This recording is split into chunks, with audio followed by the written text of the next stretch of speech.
Hi and welcome to the Kann chapter on the 3c5 variation.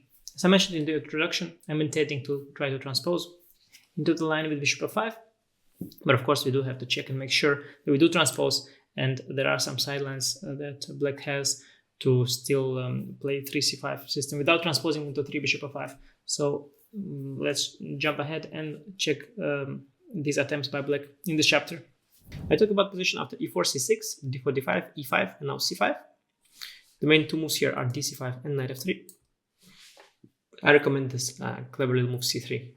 Now after knight c6, bishop e2 is the point. Knight f3 would be naive, and then black goes bishop g5, bishop g4 in one go, which is the best square for the bishop, putting pressure on the f3 knight and thus the d4 pawn. Bishop e2 is the clever way. Now the most natural move is bishop f5, knight f3, and after e6, castle we transpose to position after 3 bishop f5. That could be reached by 3 bishop f5, knight f3, e6, bishop e2, c5, c3, knight c6 and castle. But black can try to be clever, and in particular on move 5. So black can start with cd. After cd, now queen b6 is very popular, but it's a really bad move, and it's a nice trap as well. Knight f3, bishop g4 would be the obvious point, but we have this strong move knight c3 first. Now e6 would be a horrible French for black. After knight f3, we are just much better. Unlike the advanced French, black already captured, so the knight already is on the best square on c3.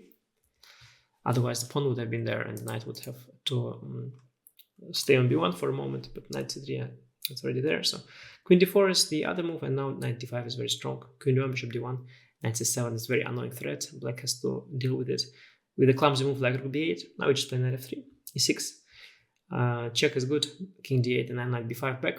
Black is in a very poor shape here. The king is on d8, the pieces are yet to be developed, while our king will castle, and we will enjoy a strong initiative in this queenless middle game. If black goes for 6 bishop f5, now the idea is that after knight f3, e6 we transpose to the position that we looked at just now with cd and cd, but there we also had the knight takes d4 option.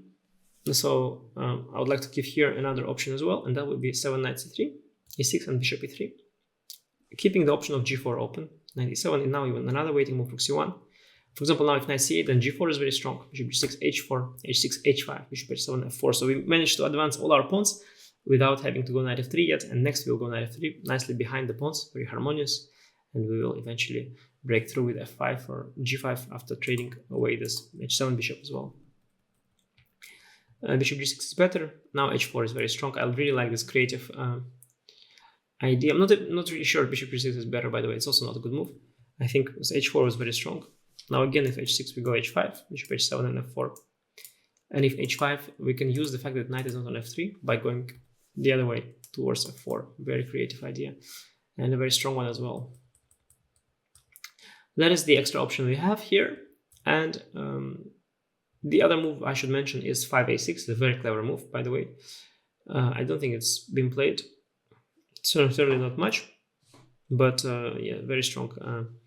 A very interesting idea in any case. Now here we could either go simple knight f3 or also continue the waiting strategy with a3. 3 is an interesting option. For example, bishop f5, bishop e3. Again, we delay this knight f3 move, e6, knight d2.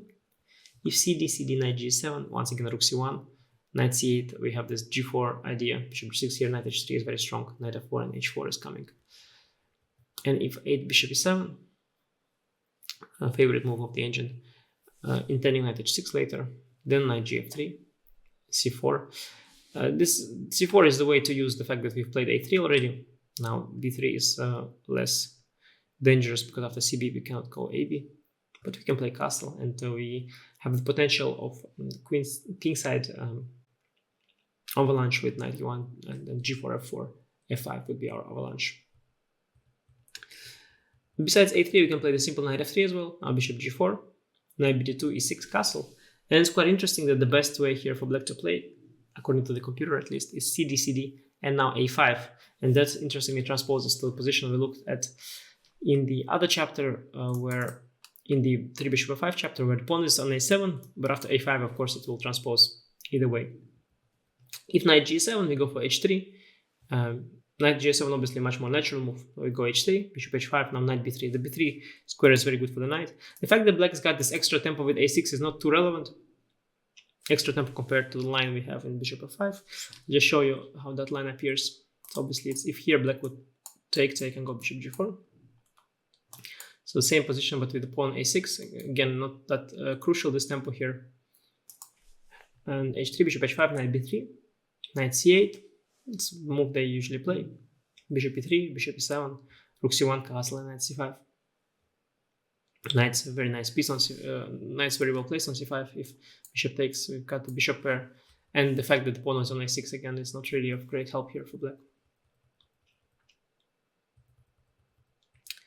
And that is pretty much it for the sidelines. Again, not a big chapter, and that was the whole point, that for us the c5 move is not really a problem.